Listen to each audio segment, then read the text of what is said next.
प्रेरितों के काम अध्याय 12। उस समय हेरोदेस राजा ने कलीसिया के कई एक व्यक्तियों को दुख देने के लिए उन पर हाथ डाले। उसने यूहन्ना के भाई याकूब को तलवार से मरवा डाला। जब उसने देखा कि यहूदी लोग इससे आनंदित होते हैं तो उसने पतरस को भी पकड़ लिया। वे दिन अख़मीरी रोटी के दिन थे और उसने उसे पकड़कर बंदीगृह में डाला और रखवाली के लिए 4-4 सिपाहियों के 4 पहरों में रखा, इस मनसा से कि फसह के बाद उसे लोगों के सामने लाए। बंदीगृह में पतरस की रखवाली हो रही थी, परंतु कलीसिया उसके लिए लौ लगाकर परमेश्वर से प्रार्थना कर रही थी।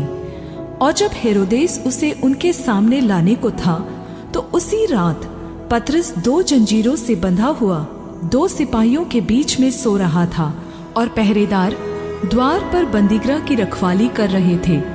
तब प्रभु का एक स्वर्गदूत आ खड़ा हुआ और उस कोठरी में ज्योति चमकी और उसने पतरस की पसली पर हाथ मारकर उसे जगाया और कहा, उठ जल्दी कर।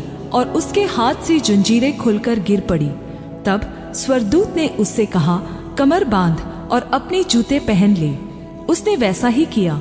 फिर उसने उससे कहा, अपना वस्त्र पहनकर मेरे पीछे हो ले। वह निकलकर उसके पीछे हो लिया, परंतु यह न जानता था कि जो कुछ स्वर्गदूत कर रहा है वह सच है, बल्कि यह समझा कि मैं दर्शन देख रहा हूँ। तब वे पहले और दूसरे पहरे से निकलकर उस लोहे के फाटक पर पहुँचे जो नगर की ओर है। वह उनके लिए आप से आप खुल गया और वे निकलकर एक ही गली होकर गए। इतने में स्वर्गदूत उसे छोड़कर चला गया। तब पतरस ने सचेत होकर कहा, अब मैंने सच जान लिया कि प्रभु ने अपना स्वर्गदूत भेजकर मुझे हेरोदेस के हाथ से छुड़ा लिया और यहूदियों की सारी आशा तोड़ दी।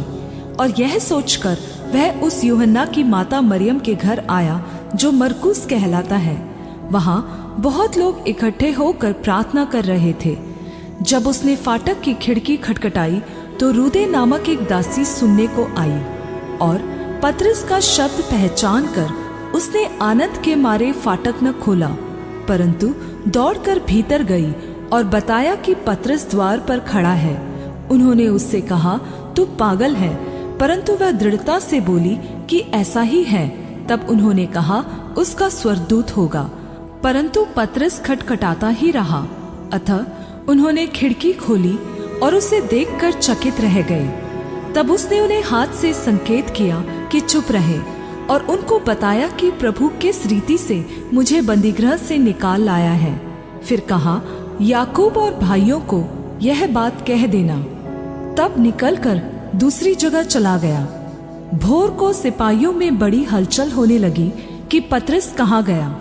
जब हेरोदेस ने उसकी खोज की और न पाया तो पहरुओं की जांच करके आज्ञा दी कि वे मार डाले जाएं, और वह यहूदिया को छोड़कर कैसरिया में जाकर रहने लगा।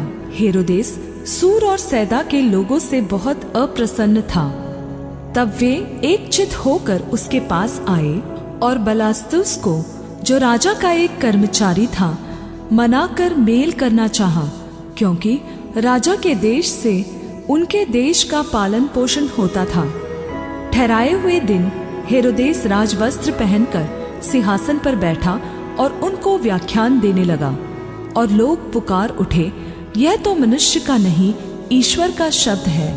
उसी क्षण प्रभु के एक स्वर्गदूत ने तुरंत उसे आघात पहुंचाया, क्योंकि उसने परमेश्वर की महिमा नहीं की और उसके शरीर में कीड़े पड़ गए और वह मर गया।